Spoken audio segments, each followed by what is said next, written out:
Hello বন্ধুরা, আসসালামু আলাইকুম। লামিজ ড্রিমে তোমাদের সবাইকে স্বাগতম। বৃষ্টিতে তোমাদের ছাদ বাগানের কী অবস্থা, কার কী অবস্থা সবাই আমাকে একটু জানিও। আমার লিলি গাছের ফুলের অবস্থা তো 12টা বেজে গেছে। দেখো, এটা যেমন বৃষ্টিতে অনেক ফুল হয়, আবার অতিরিক্ত বৃষ্টিতে ফুলের অবস্থাও খারাপ হয়ে যায়।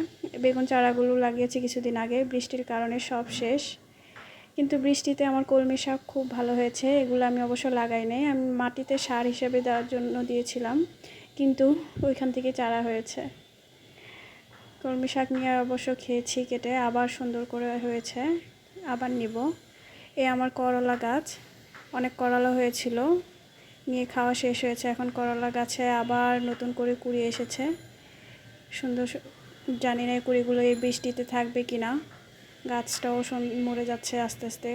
অতিরিক্ত বৃষ্টিতে কোনো কিছুই ভালো না অবশ্য। বৃষ্টিতে যেমন গাছ অনেক সুন্দর হয়, আবার অতিরিক্ত বৃষ্টিতে গাছের গোড়ায় অনেক সমস্যা দেখা দেয়, পোকামাকড়ের, ফাঙ্গাসের। আমার বেগুন গাছ 1 বছর আগে লাগিয়েছি, অনেক বেগুন খেয়েছি মাশাআল্লাহ দিলে।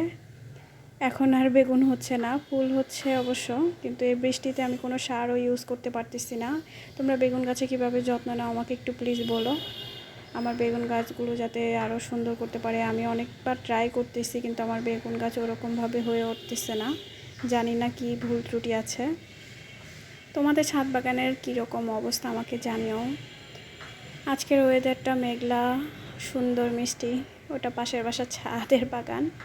আমার পুর্তুলিকা, বৃষ্টিতে পুর্তুলিকা সব পচে গেছে। আমি আগা কেটে দিয়েছি, আবার নতুন করে কুড়ি হয়েছে। যা পেয়েছি সেখানেই লাগিয়ে দিয়েছি। আমার মানি প্লান্ট। সবার ছাদ বাগানের ছবি দিও আমাকে। আমার চ্যানেলটা সাবস্ক্রাইব করে আমার পাশে থেকো। বাই।